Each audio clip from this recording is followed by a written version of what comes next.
My name is Virginia Bell, and I'm the author of Midlife is Not a Crisis, Using Astrology to Thrive in the Second Half of Life. It combines astrology, inspiration, and the wisdom of aging to empower you to live more fully, not only in the second half of life, but through every decade. My book is based on the generational cycles that we all share at the same age. The Saturn return at 29, midlife, which peaks in the early 40s, the Chiron return around 50, and the second Saturn return at 58. And it goes all the way through to the Uranus return at 84. I call these cycles power years. Just like we have power places in the world, certain locations like Glastonbury, Stonehenge, Sedona, that seem to vibrate to a higher frequency. These years are powerful years. They're turning points, initiations.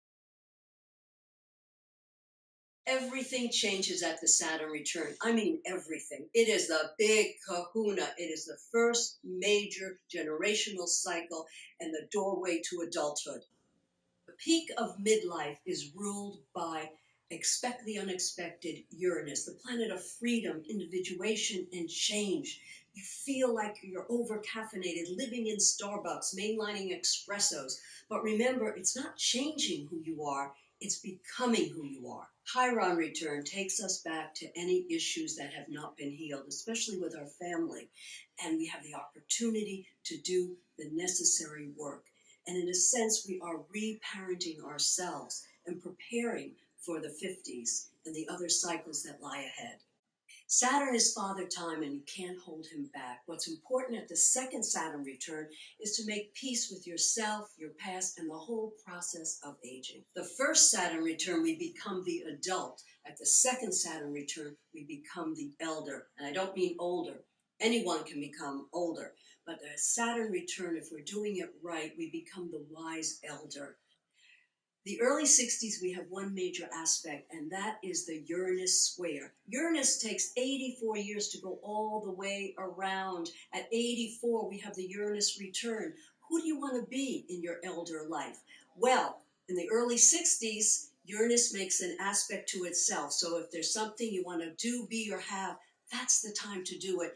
It's the time of bucket lists and new beginnings. There are no major aspects during the 70s, so I devoted the entire chapter to health and wellness, the perfect time to work on that. For many of us, it's in this second half of life, or the third chapter of life, that it all comes together. I know that was true for me. I'm 75. I didn't publish this book until last year at 74, but I couldn't have written it earlier.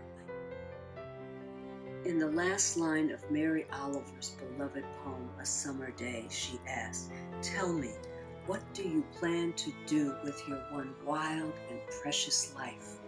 We think about somebody asking that in the beginning of their life, but we can ask that at any moment. So I ask you now, what do you plan to do with your one wild and precious elder years? Who do you want to become? What is the task worthy for the rest of your life?